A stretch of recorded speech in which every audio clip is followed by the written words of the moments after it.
Assalamualaikum warahmatullahi wabarakatuh. Apa kabar Pak Agus? Alhamdulillah sehat Bu.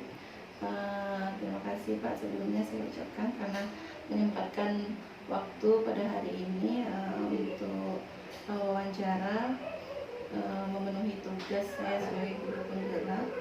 Di sini ada beberapa pertanyaan yang ingin saya ajukan kepada Bapak tentang kepemimpinan, salah satunya itu tentang dilema etika dan bujukan moral.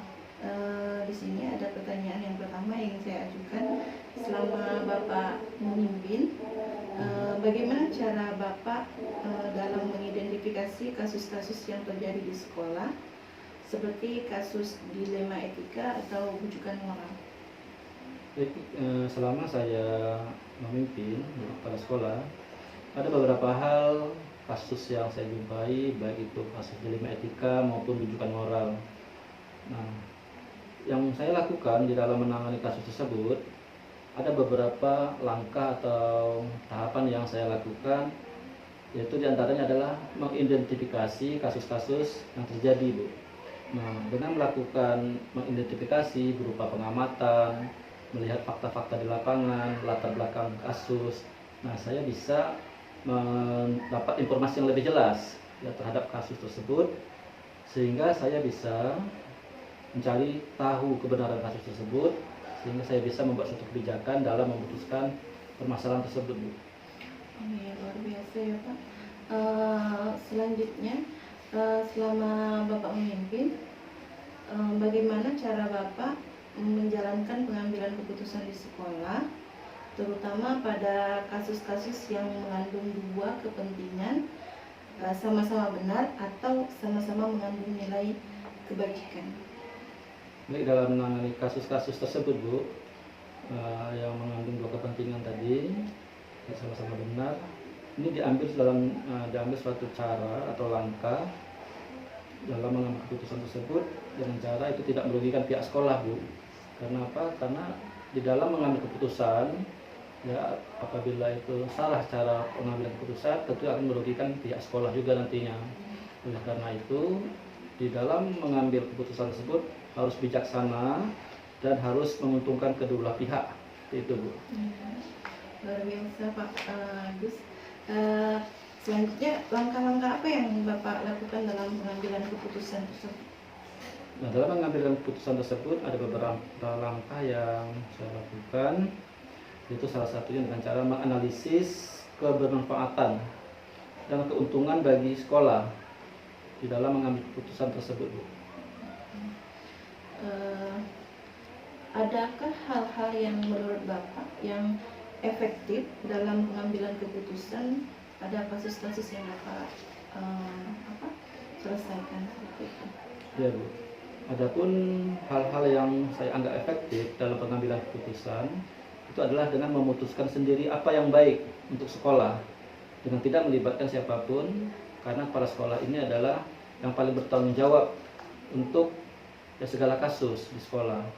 Hal yang menjadi tantangan untuk mengambil keputusan dalam dilema etika itu adalah jika harus memutuskan kasus yang berkaitan dengan diri pribadi atau sekolah, Bu.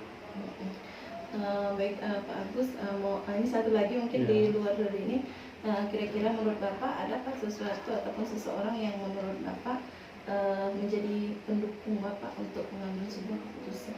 Baik, tentunya kepala sekolah di dalam membuat suatu keputusan berkaitan dengan kasus dilema etika maupun bujukan moral itu melibatkan beberapa elemen atau komponen, yaitu berupa guru mata pelajaran, kita juga melibatkan wali kelas, kita juga melibatkan bidang kesiswaan, guru BK, kita bersawarahkan sehingga kita sepakati keputusan apa yang akan diambil. Nah, tentu kita rumuskan secara bersama-sama agar keputusan yang diambil tersebut itu menghasilkan suatu keputusan yang bermanfaat dan tidak merugikan dua belah pihak, dan keputusan tersebut juga sama-sama menguntungkan, bukan merugikan, seperti itu. Betul sekali ya Pak Agus, bahwasanya apa yang Bapak sampaikan kerjasama yang paling penting, kerjasama ya, yang pada intinya tidak merugikan sekolah, tidak merugikan orang lain. Baik Pak, Mungkin hanya itu saja pertanyaan saya pada hari ini. Terima kasih untuk waktunya. Eh, Semoga sukses selalu. Ya Bu, terima kasih Bu. Ya, Pak. Saya akhiri dengan Assalamualaikum warahmatullahi wabarakatuh. Waalaikumsalam warahmatullahi wabarakatuh.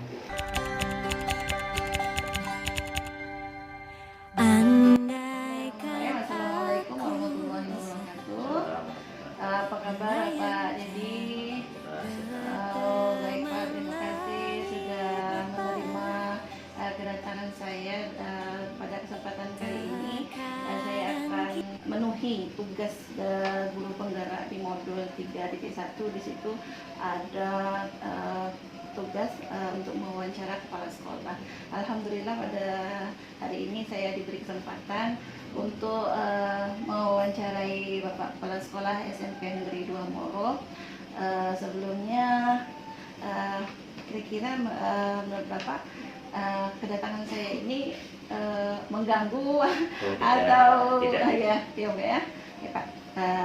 Baik Pak, ada beberapa pertanyaan yang akan saya ajukan mengenai bagaimana cara Bapak mengambil keputusan dengan berbasiskan nilai-nilai kebajikan sebagai seorang pemimpin.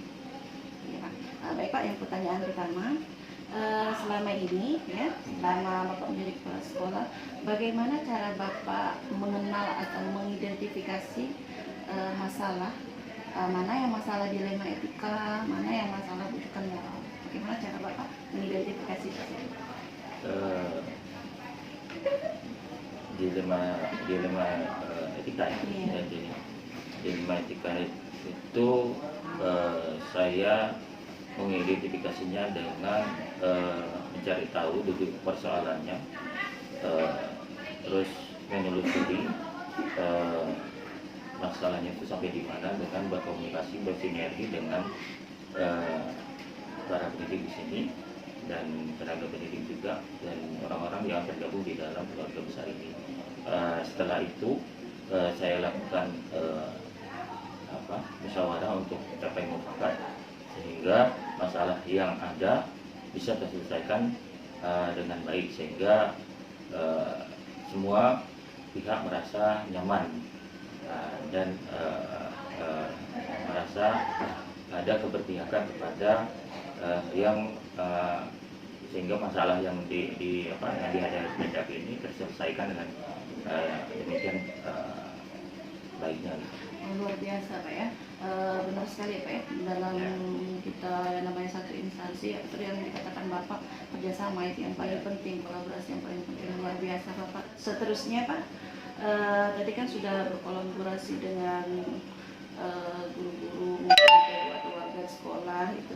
Selama ini dalam Bapak menjalankan pengambilan keputusan di sekolah, terutama untuk kasus-kasus yang ada dua kepentingan yang sama-sama di situ ada nilai kebajikan, ya, sama-sama ada kepentingan, ada sama-sama mengandung nilai kebajikan kasus-kasusnya. Bagaimana cara Bapak mengambil keputusannya? Di antara dua kasus ini kira-kira mana yang kebajikannya lebih banyak, maka itu yang harus yang pikirannya kalau kita selalu setiap hari di antara dua pilihan dan mana hati kita, yang ini bicara hati, mana yang lebih kebaikannya, maka hati kita itulah pilihan. Hati kita condong ke arah itu. Jadi jika ada dua hal tadi yang sama-sama baik, tetapi kita lihat persentase atau keberpihakan kebaikannya itu, kebajikannya itu lebih banyak daripada yang satunya, maka itu mungkin yang keputusan yang saya ambil. Nah, iya. Kemudian hal apa saja yang Bapak anggap efektif dalam pengambilan keputusan pada kasus-kasus dilema etika? Saya melihat dari sisi kapan waktunya, kejadiannya itu kapan, terus masalah ini apakah kecil atau besar, maka ini tidak melihat besar atau kecilnya, tetapi ketika masalah itu belum selesai, maka itu menjadi prioritas utama untuk diselesaikan. Karena kalau prioritas masalah ini tidak diselesaikan dengan cepat, maka akan muncul hal-hal yang lain yang di luar, baik dari dalam maupun luar, faktor eksternal atau internal. Maka kalau yang ini belum diselesaikan, maka akan menular atau merembet ke hal-hal yang tidak masalah menjadi masalah. Nah, jadi harus diselesaikan dulu, karena setiap kita pasti dimanapun kita berada, di instansi manapun, permasalahan itu tetap ada. Sedangkan orang hidup aja pasti ada masalah gitu. Betul. Ya, berarti Pak punya jadwal tertentu untuk permasalahan atau langsung diselesaikan pada saat itu juga? Saya tidak punya jadwal tertentu, jadi ketika bisa hari itu juga kita selesaikan. Jadi saya prinsipnya tidak ingin menunda-nunda sebuah pekerjaan, apalagi yang berkaitan dengan sebuah masalah yang belum terselesaikan. Jadi saya tidak punya jadwal. Jadi apabila ketika itu bisa diselesaikan hari ini, kenapa harus menunggu besok? Saya berprinsip saya seperti itu. Makin cepat makin Iya, bagus ya. iya. Adakah seseorang misalnya di sekolah ini atau faktor-faktor tertentu yang menjadi pendukung Bapak dalam mengambil sebuah keputusan? Itu bisa saja seseorang atau hal-hal yang lain, terutama yang sangat berperan penting pada saya mengambil keputusan itu istri saya, sang istri saya, terus Bapak Ibu guru yang ada di sini, terutama keluarga besar, terus orang-orang tua kita di sini, apakah itu pemuka agama, pemuka masyarakat, dan pimpinan wilayah ini.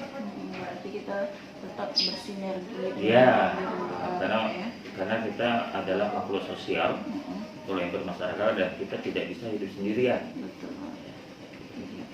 Ini ada yang terakhir Pak. Dari semua hal yang telah disampaikan, ya, apa yang dapat Bapak petik dari pengalaman Bapak mengambil keputusan pada saat Bapak selama menjadi kepala sekolah? Hal yang hikmah yang bisa saya ambil dari pimpinan saya di sini, sekolah ini, saya ketika akan mengambil keputusan itu saya harus melibatkan orang lain. Ya, siapapun dia, latar belakangnya apa, status sosialnya apa, dari wajah atau itu saya perlukan. Semua orang itu bagi saya penting. Jadi saya ingin membuat insan-insan di sini, orang-orang di sini, rekan-rekan di sini nyaman dengan keputusan yang saya ambil, dan itu kan nanti akan dipertanggungjawabkan gitu selaku pimpinan di sini gitu, secara keseluruhan. Maka bagaimana membuat orang lain itu nyaman dengan keputusan dari seorang pimpinan itu menjadi sebuah amanah yang harus saya emban. Luar biasa Pak. Benar ya Pak, kayak yang Bapak katakan, saya juga seandainya tidak pun menjadi seorang pemimpin, yang menjadi seorang guru juga saya seperti ini, saya merasa apa yang Bapak sampaikan itu benar sekali, ya. Karena keputusan yang kita ambil itu nanti kelak akan dipertanggungjawabkan, dan demi kenyamanan bersama, karena mungkin beda kepala yang namanya, beda orang, beda prinsipnya, beda cara pandangnya. Betul apa yang dikatakan Bapak. Dengan adanya seperti itu, insya Allah apa yang ingin kita gapai, permasalahan yang ingin kita selesaikan bisa diterima oleh banyak orang ya Pak ya. Benar sekali. Baik Pak Dedi, terima kasih hari ini, terima kasih waktunya. Mohon maaf kalau penyampaian saya ada yang tidak sesuai pada tempatnya. Terima kasih Pak. Assalamualaikum warahmatullahi